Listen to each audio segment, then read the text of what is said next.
Sumati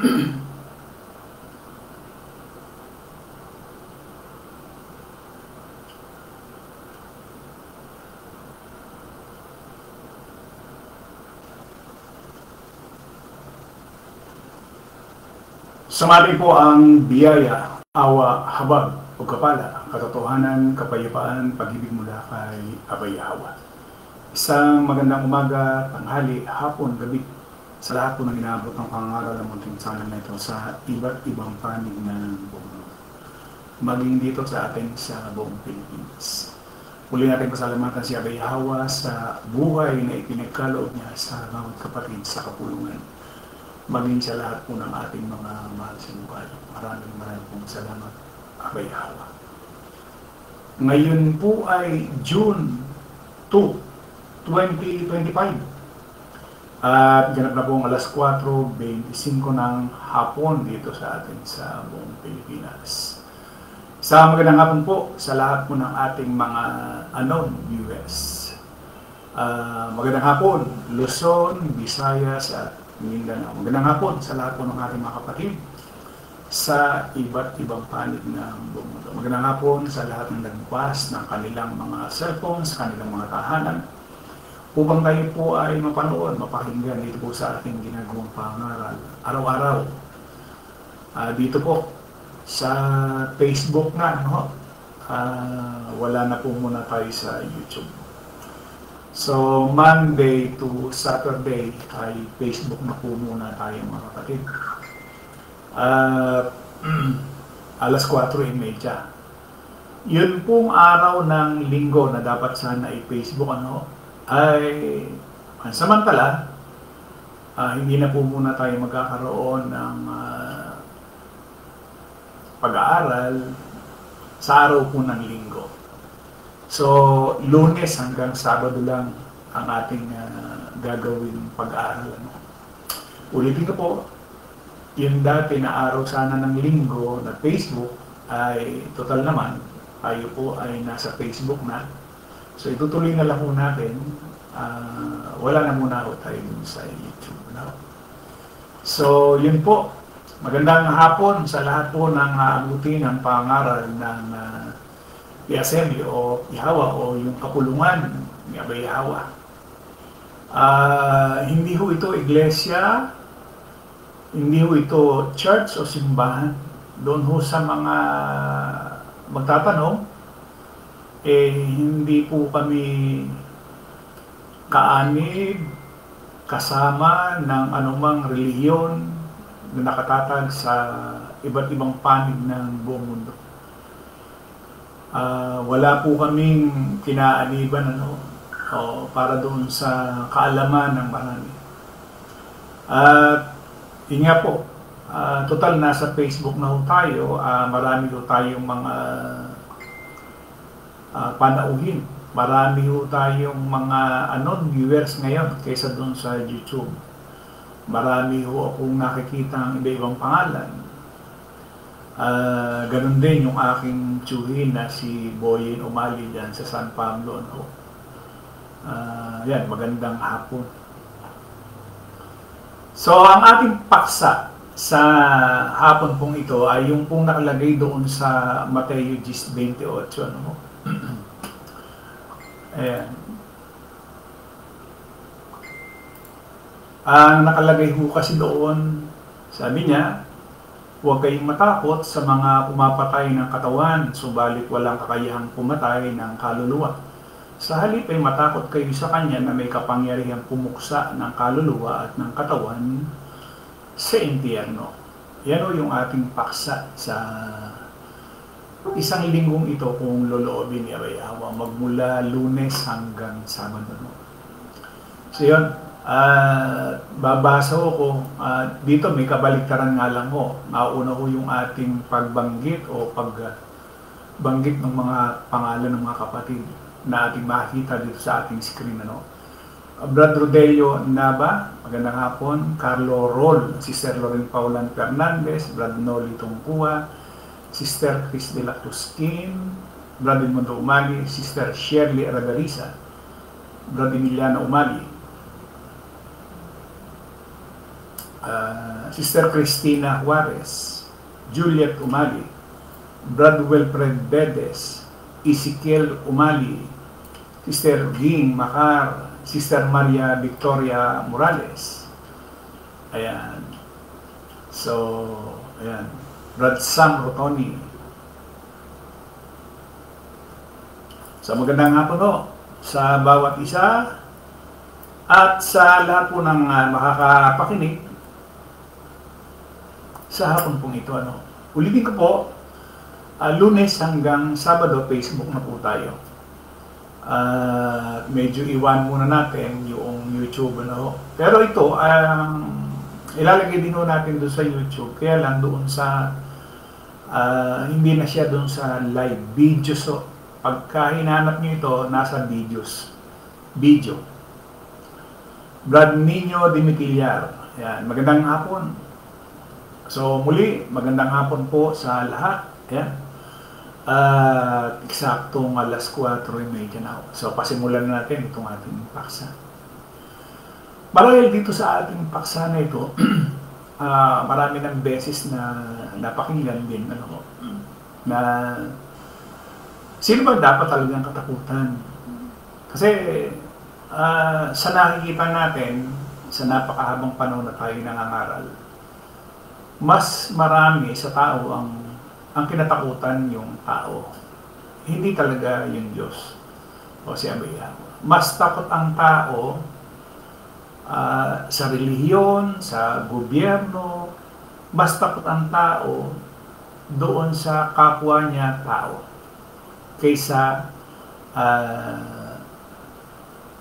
kay Abay Hawa. Miski naman doon sa panahon ni Adan at ni Eva, wala yung takot. Dahil kung mapapansin ninyo, nagsalita na siya doon, si Abay Hawa, na makakain ang wika ang lahat. Huwag lang doon sa puno ng pagkakilala ng mabuti. So, nangyari ba yung sinasabi ni Abay Hawa? Hindi po. Ibig sabihin lamang, sa simulat sa pulpa ay yung laman talaga ay wala ng pagkatakot sa Diyos. Tsaka nakita natin, panahon ni Noe, panahon ni Lot, panahon ng mga nang sila ay nasa ilang, andun wala talaga yung sadyang pagkatakot kay Abay Hawa. Hanggang sa kasalukuyan. Sister Lolita Corsiga, Leonardo Corsiga, Brad Jesse Juarez, ay mga magandang hapon. Ayan.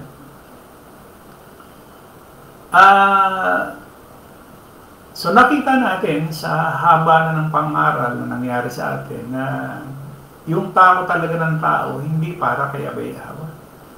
At kung mapapansin ninyo, sabi nga ho doon sa Kawikaan 1:7, ang takot sa Panginoon ay pasimula ng kaalaman. Ngunit ang mangmang ay humahamak sa karunungan at turo. So hanggat hindi natin naunawaan kung sino yung Diyos, si Abay Hawa, at nagkakaroon ng banal na pagkatakot sa Kanya, hindi tayo magkakaroon ng tunay na karunungan. Kaya nakita natin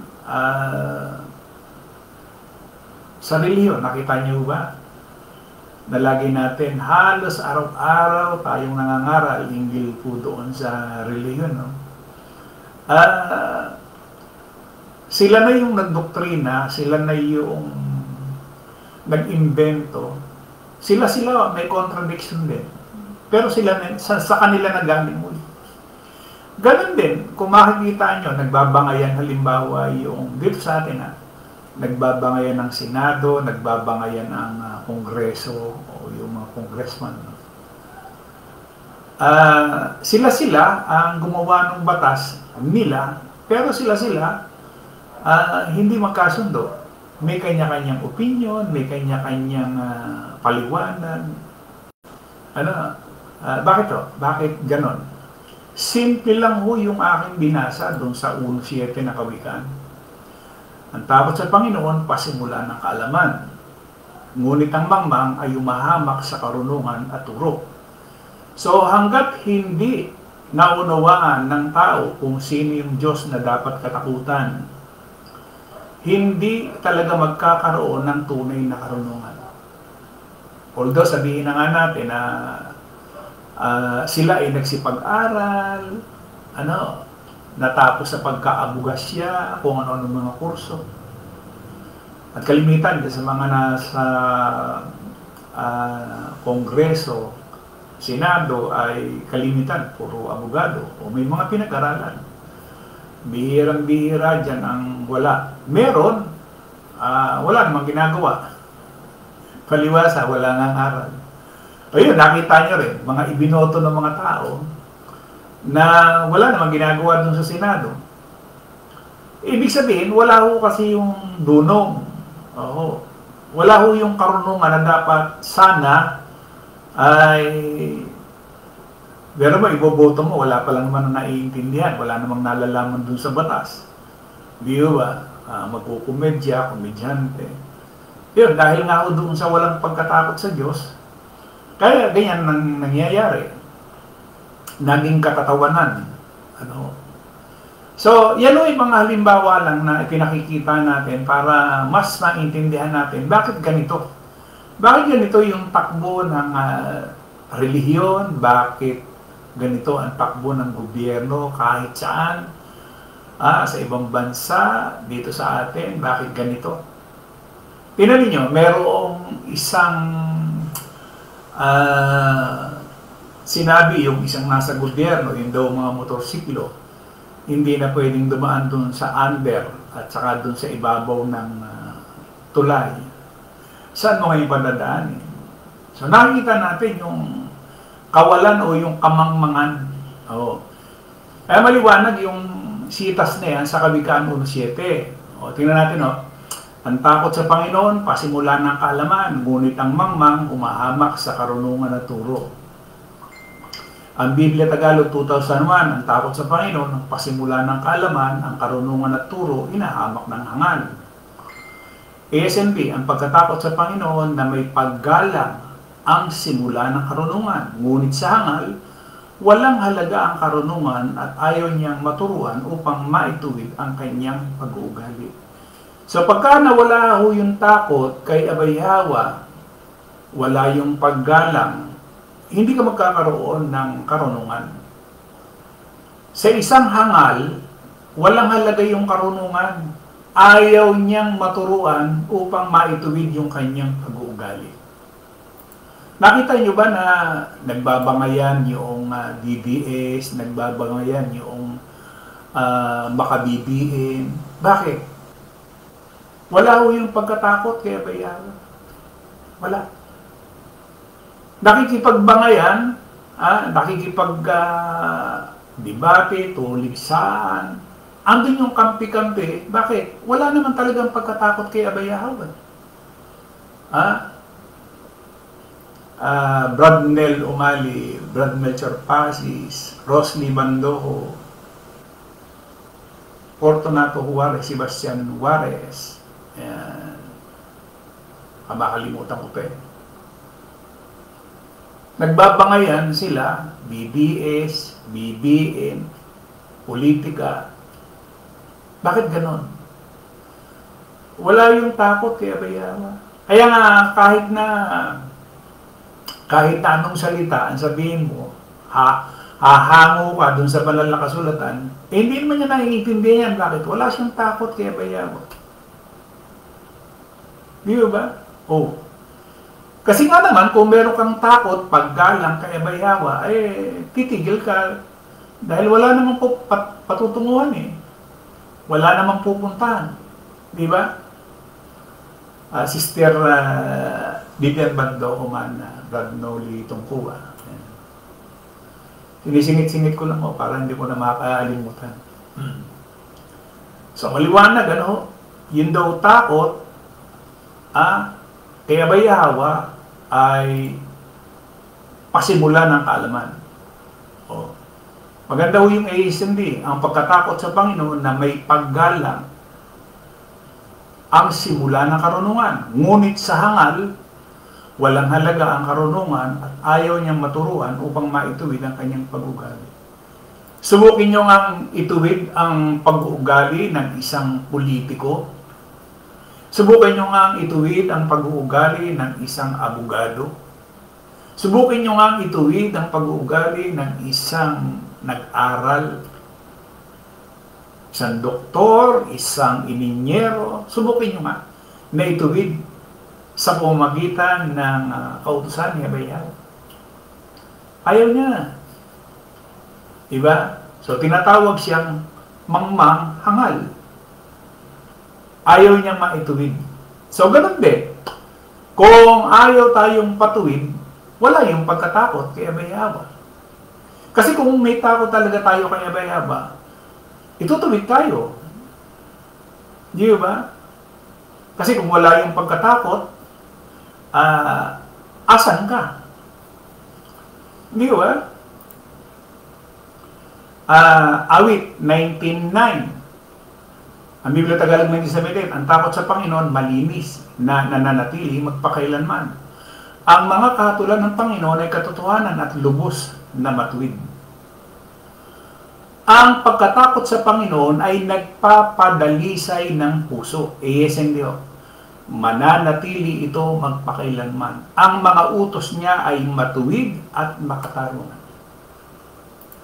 Bakit ayaw ng marami, Carlo Roll, Shirley Mando Abrera, Lisa Indinibli Corsi, bakit ayaw ng marami na, halimbawa, katulad natin na nasa kapulungan?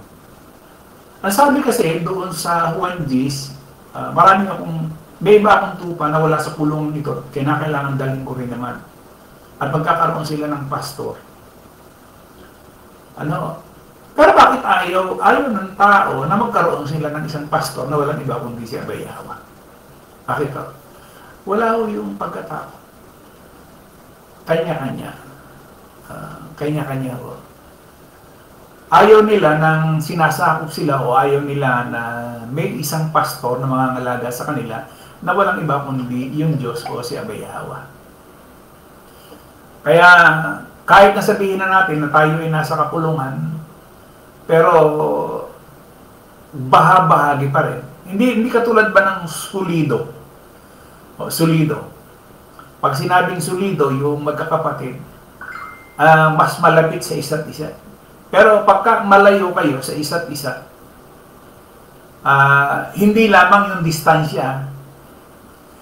Kasi madaling sabihin, Brad, malayo kami, nasa ibang bansa kami. Literal. Hindi ho yan ang ibig sabihin. Kahit na ho tayo nasa malayong lugar at yung espiritu natin ay buklod, nag-iisa, gaano kayo kalayo, malapit tayo. Marami tayong pwedeng gawin kahit na malayo tayo sa ating mga kapatid. Marami tayong pwedeng gawin. Pero hindi nangyayari dahil nga wala ho yung pagkatakot kay Abay Yahweh. So, what more, yung nasa labas ka ng kapulungan? Hindi ba? Kung nasa loob ng anang kapulungan, parang nagiging literal tuloy na yung layo mo, yung distansya mo, kung nasa abroad ka, at nasa Pilipinas, yung ibang kapatid, parang ganun ang distansya mo, pagdating doon sa iisang espiritu, malayo rin. Parang hindi nagpapang-abot. Bakit ito? Dahil wala ho talaga yung takot kay Abay Yahweh. Sabi ho dito sa 28 ng Job, ang Biblia Tagalog 19:17, at sa tao ay sinabi niya, narito ang pagkatakot sa Diyos ay siyang karunungan. At ang paghiwalay sa kasamaan na iyang pagkaunawa. So magkakaroon ka ng karunungan kung meron kang takot kay Abay Yahweh. Paano mo naman malalaman na magkaroon ka ng takot? Hindi mo nga kilala si Abay Yahweh. At yun daw paghiwalay sa kasamaan ay pagkaunawa. Maraming tao ayaw hiwalayin yung kasalanan. So wala yung pangunawa. Mas gusto niyayakap nila yung kasalanan. So yung pagkaunawa, humihiwalay. Wala yung pagkatakot. Ibig sabihin, pag wala kang takot, wala kang karunungan. Kasi simple yung sinasabi doon sa 1:7. Ang pagkatakot sa Panginoon na may paggalang simula ng karunungan. Once na tayo ay natakot kay Abay Yawa, nagkakaroon na tayo ng karunungan. Hindi ka man nag-aral ka man, kasi yung pinag-aralan dito sa mundong ito, karunungan panglangan yan. Hindi niyo malapansin? Kinakailangan dito sa mundong ito, meron kang diploma para masabi na ikaw ay nag-aral, marunong. Kinakailangan mo yung diploma. Pagdating sa pananampalataya, basura yan. Bakit? Kasi hindi naman ho yan ang tinitingnan ni Abay Yawa, yung diploma mo . Ang tinitingnan niya yung puso. Yung puso natin, kung tayo ba ay merong takot o wala. So pagka nawala na yung takot, mangyayari yan, yung salitang kaligtasan, mawawala dahil alam niyo kung bakit. Kasi patuloy kang nagkakasala . Sabi doon sa Job, haliwa-liwanag unon, yun daw paghiwalay sa kasamaan, andun yung kaunawaan. Ang pagkatakot sa Panginoon at ang paglayo sa kasamaan, siyang karunungan at pagkaunawa. Hindi ka magkakaroon ng karunungan at pagkaunawa kung wala yung takot kay Abay Yawa. Hindi naman kilala nila si Abay Yawa . So, nakita natin ang mundong ito na talagang yung pagkatakot kay Abay Yawa wala. Mapa-reliyon, mapa-gobyerno, individual, may pinag-aralan, walang pinag-aralan, lalaki, babae, bakla, tomboy, o ano man ang kasarian, wala ho yung takot. Kaya imagine niyo na sa dami ng walang takot kay Abay Yawa, ang kaligtasan napakaliit ng tsansa. Kaya yung paksa natin na sinasabi dyan, huwag kayong matakot sa mga pumapatay ng katawan, subalit walang kakayahang pumatay sa kalwa, ng kalwa. Sa halip, matakot kayo sa kanya. Kanino? Kay Abay Yawa. Na ano? Na may kapangyarihang pumuksa o pumatay ng kaluluwa at ng katawan sa impyerno. Ibig sabihin, yung impyerno dyan, libingan ho yan .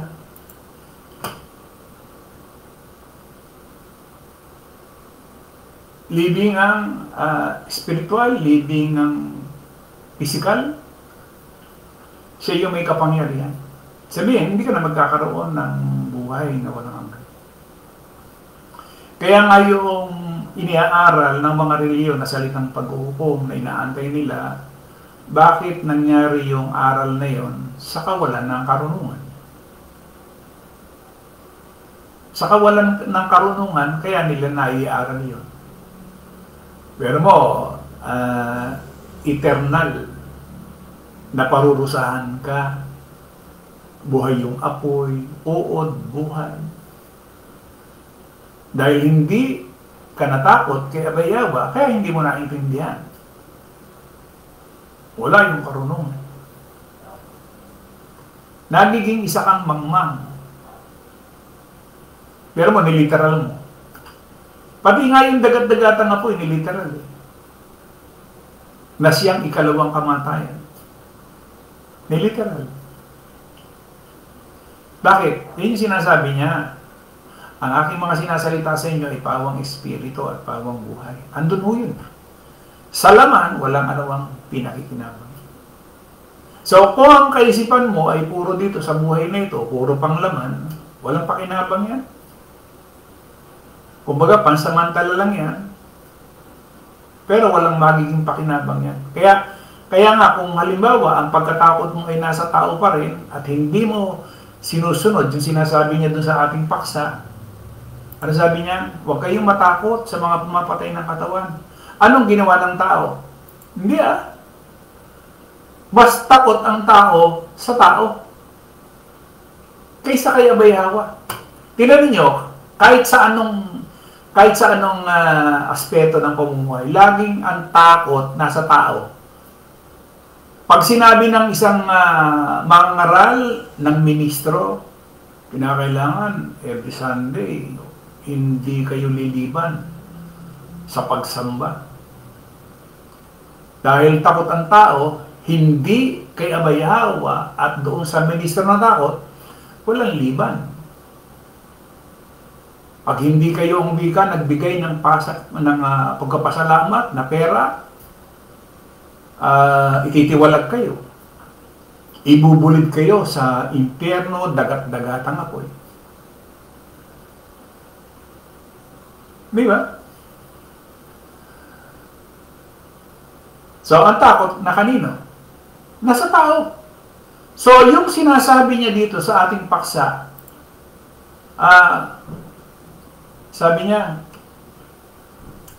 doon sa 26, tatas ko ng bagya, kaya huwag kayong matakot sa kanila, walang natatago na di malulantad at walang nalilihim na di mabubunyag. Ang sinasabi ko sa inyo sa dilim, ulitin niyo sa liwanag. At ang ibinubulong sa inyo na ay inyong ipagsigawan sa lansangan. Huwag niyong katakutan ang pumapatay ng katawan, ngunit hindi naman nakakapatay ng kaluluwa. Sa halip, katakutan ninyo ang Diyos. Yan, letra por letra. Katakutan ninyo ang Diyos na may kakayahang pumuksa ng katawan, kaluluwa sa impyerno. Yung dadaling ka doon sa kamatayan.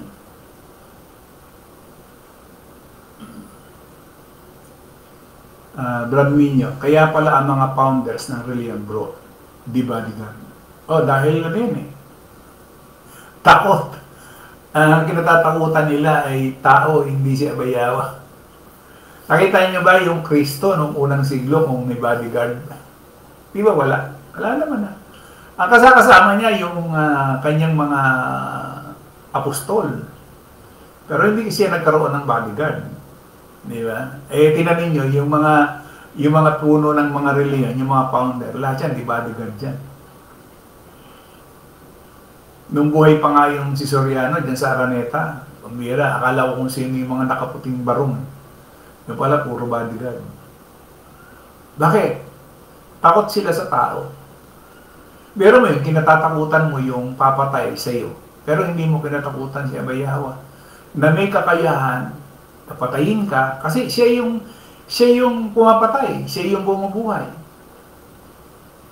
Wala kang takot kay Abay Hawa, pero may takot ka sa tao. Kaya nga, yung sabi nga ni Brad Minyo, kaya pala yung mga founders ng religion, may bodyguard. Bakit? Takot sila sa tao. Hindi nila nasunod yung huwag niyong katakutan. Yung may kakayahang pumatay ng katawan, pero walang kakayahang pumatay ng kaluluwa at magbulid dun sa impyerno. Di ba? Oh. Joel Suela, Brad Rodelio Nava, tama mo bro. Carlo Ror, tama po. Di ba? Oh, yan, simpleng-simple lang po yung ating paksa. Pero tingnan ninyo kung gaano katindi yung impact. Alin ba ang dapat nating katakutan? Sa kasulatan, si Abay Hawa. Pero sa relihiyon, mas kinatatakutan yung mga founders, pati yung kanilang mga pastor, ministro, pare. Kung ano sabihin ng pare, o kinakailangan binyagan, kinakailangan kumpilan, kinakailangan yan pagka namatay, idaan sa simbahan, padasalan, pasyam na araw hanggang ika-4 na araw. Pero lahat yun may bayan. Pamimisahan. Pero sa kasulatan, wala naman pala. Yung ipapanalangin yung patay, wala naman pala. Pero takot-takot yung mga miyembro. Diba? Sana makita ng bawat sa atin na nasa kapulungan. Bagay, pinakikita naman ni Abay Hawa. Kaya nga lang, ang nangyayari nga lamang, hindi pa bukas sa iba. Sa kapulungan na, hindi na sa labas, sa kapulungan na. Hindi pa talagang bukas. Napakahirap pagka ganon. Sabi nga niya doon sa Deuteronomio, doon sa Israel, sabi niya, bayang Israel, ano ba ang nais ni Yahweh mula sa inyo? Ang gusto lang naman niya, igalang niyo siya, sundin ang kanyang mga utos, ibigin siya, paglingkuran ng buong puso't kaluluwa. Sabi niya sa mga Israelita. 20. Magkaroon kayo ng takot kay Yahweh. Siya lang ang inyong sambahin, huwag kayong hihiwalay sa Kanya, at sa pangalan lamang niya kayo manunumpa. Siya lamang ang dapat niyong purihin, siya ang inyong Diyos, ang gumawa ng marami at kakilakilabot na mga bagay na inyong nasaksiyan. Ang sarap ang sarap pagbulay-bulayan ng salita ni Yahweh. Lalo na yung tagapagturo na banal na espiritu ay nasa iyo. Pero subukin mo na nasa laman ka. Kasi pagka wala kang takot, hindi mo makita yung essence. Yung diin, hindi mo makita. So ayun mga kapatid, gawin po ni Yahweh, bukas ituloy po natin ang isang mahalagang paksa na atin pong tatalakayin sa loob ng 6 na araw kung loloobin ni Yahweh. Ulitin ko po, yun pong ating panglingguhang Facebook Live. Wala na po muna ho yun, ha? Total naman, nasa Facebook na tayo. So, Monday to Saturday, 4:30 ho. Mas marami yung nanonood, audience, sa Facebook. So, naging trial ho natin yung ating ginawang Facebook pagka-araw ng linggo. So, you know, so Monday to Saturday na lang ang ating gagawing pagtalakay. At pagka-Sunday, wala na ho muna tayong live. No? So, muling maraming salamat sa lahat po ng ating mga viewers na ating nakasama. At ganoon din po naman sa lahat po ng ating mga kapatid na sa ngayon. God Niño Dimitillar, isa po talaga yan sa tinanggal o Yahweh sa atin, bro, yung pagiging panatiko sa kahit kaninong tao, politiko man o artista, gayon man naintindihan natin sila, lahat ay nasa laman. O yun, tama yan. Kaya nga yung sinasabi niya doon sa Deuteronomy na aking binasa, liwanag uno na.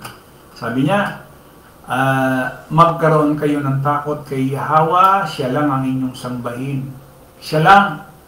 Hindi yung tao, hindi si pastor, hindi si ministro, hindi si father. Siya lang ang inyong sambahin. Kasi yung salitang sambahin, ano ho yan? Yung pagsunod. Hindi ibig sabihin ng salitang pagsamba, minsan ang ginagawa nyo, nagpapatira pa, nakaluhod. Yung pagsamba, obey. Obey. Sabi nga ho doon, pagsunod. Siya lang ang sundin natin. Siya lang ang katakutan natin. Walang iba. Pagka meron na tayong takot kay Yahweh, mawawala na yung takot natin. Takot na mamatay, mawawala na yan. Sister Maria Victoria, takot sila mamatay ang nasa laman kasi may iwan nila ang mga kayaman nila. Totoo yan, sis. Ayan. Talagang, you know, nagiging hadlang po yun. Kaya nga minsan, maiisip natin, bakit pa binigyan ng yaman si MVP? Si Manny, yung may-ari ho ng PLDT, and Channel 5. Bakit ba binigyan ng yaman? Ano ba ang nais ni Yahweh dyan? Walang asawa ho yan, ha? Walang asawa, bilyonaryo. Baka hindi lang bilyonaryo, baka trilyonaryo ba yan? Brad Jesse Juarez, yung iba takot na takot nakita ni Father na gumagawa sila ng kasalanan, pero di takot nakita ni Yahweh. Tama. Lahat naman, kahit sa lahat ng reliyon, mas may takot sila doon sa kanilang ministro, kay Father, kay brother, mas takot sila kaysa kay Yahweh. Si ministro, pagka meron ng Father, hindi mo na makikita. Pero si Yahweh, walusot yan. Pero wala silang takot. John Mer, Prosiga. So, yun po. Lumin po ni Yahweh bukas. Tuloy po natin. Sa isang Diyos na ating tagapagligtas sa pangalan ni Yahweh, sumakanya nawa ang kalwalatian ng karangalan ng pag-aarit ang kapangyarihan sa kawalan ng panahon na ngayon at magpakailanman. Siya na ba? Patuloy po tayo ingatan, gabayan, pagpalain, higit sa lahat sa bagay na pang-spiritual. Sa bawat segundo, minuto, oras na atin pong nilalagi sa mundong ito. Muli, maraming pong salamat sa lahat po ng mga kapatid nating nakasama. Brad Rodelio Nava, nagtatago kay pastor na makita ang ginagawa, walang takot kay Abayawa. Totoo yun. At yan talagang nangyayari. Lantad na lantad yan. Mas takot sila sa tao kaysa kay Abayawa. Diyo ba? Carlo Roll, may kapangyarihan daw po, bro, magtiwalag. Yun nga, natakot sa tao. Hindi natakot doon sa nagtatakda ng buhay, nag-aalis ng buhay. Diba? O hindi natakot doon. Natakot doon sa tao na nagtitiwalag lang. Sa salaman talaga. O muli po, maraming salamat. At isang mapagpalang hapon sa ating lahat. Sa kapulungan at ganun din sa ating mga mahal sa buhay. Maraming pong salamat. Isang magandang hapon po sa ating lahat.